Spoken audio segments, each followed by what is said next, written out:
একটু আগেই উঠলাম। আজকে হলো জাপানে শনিবার। তো কালকে 2টার দিকে কাজ করে আসছি, এসে খাওয়া দাওয়া করার পরে ঘুম আসে না, কারণ পরের দিন শনিবার, তারপর দিন রবিবার, তো 2 দিন পর পর ছুটি। তো সেই খুশিতে কিন্তু ঘুম পড়েছি সকালবেলায়, আর উঠেছি ঘুম ভেঙে গেছে আমার 9টা 20-এ। তো 9টা 20-এ ঘুম ভেঙে আমার তো কোনো খেয়াল নেই, আমি বলতেছি অবস্থা খারাপ হয়ে গেছে আজকে।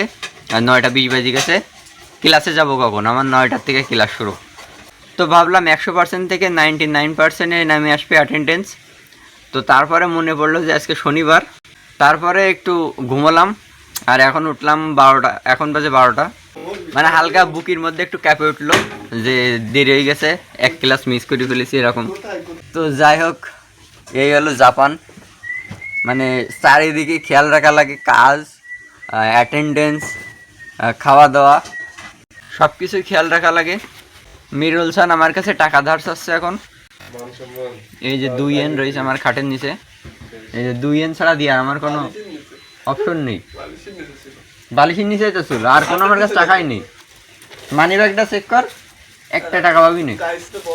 তো যাই হোক, আজকে একটু ঘুরতে যাব। নতুন স্টুডেন্ট আসছে, মানে আমাদের সাথে ইন্টারভিউ দিছিল।